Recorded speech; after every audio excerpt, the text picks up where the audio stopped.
네, 가겠습니다. 여러분 안녕하십니까?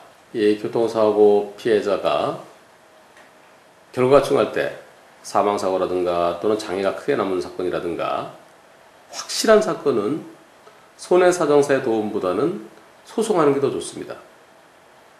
왜냐하면 손해사정사는 소송기준보다 소송기준이 100이라고 그러면은 한 85 정도밖에 못 받잖아요. 소송하면 100을 받고요. 손해사정사는 다시 85에서 다시 또 수임료를 또 받잖아요. 한 7% 받으면 그거 빼고 나면 78밖에 안 돼요. 소송기준은 소송에서 받을 수 있는 게 예컨대 100이라고 그러면은 비용이 10이 들어가더라도 90이 되잖아요. 그럼 90대 72가 되는 거예요.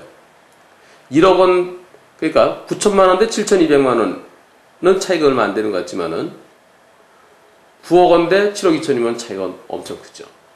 게다가 이자까지 붙으면 더 크게 차이 납니다. 그래서 확실한 사건일 때는 소송이 필요한데요. 소송은 변호사가 해야죠. 근데 변호사도 복잡한 사건은 많이 해본 변호사가 잘합니다. 손해배상 소송을 잘 안 해보면 계산하는 방식도 잘 모르고요. 장애가 제대로 됐는지 과실이 정확한 것인지 소득을 얼마 주장해야 되는지 잘 모르죠. 그래서 경우에 따라서는 변호사한테 맡겨놨는데 누가 추천해서 아는 변호사를 해서 맡겨놨는데 잘 몰라요. 갈 때마다 컴퓨터 켜놓고 뭐 찾아보고 막 그래요.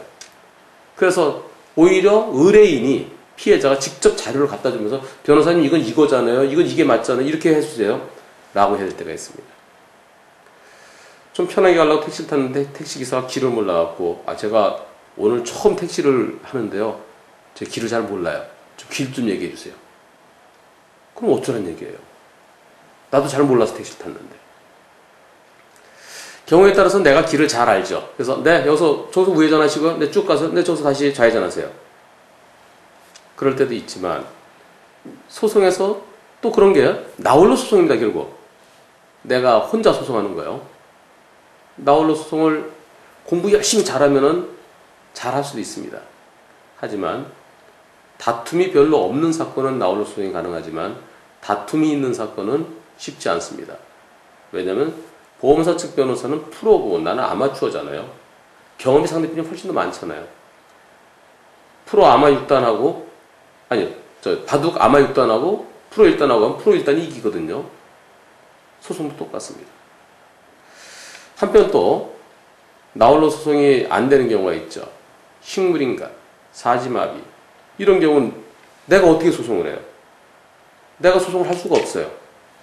1억 원이 넘는 사건, 청구 금액 1억이 넘는 사건은 둘 중에 하나예요. 변호사한테 맡기든가 내가 직접 하든가. 근데 내가 병원에 못 가는 사건은 어렵죠.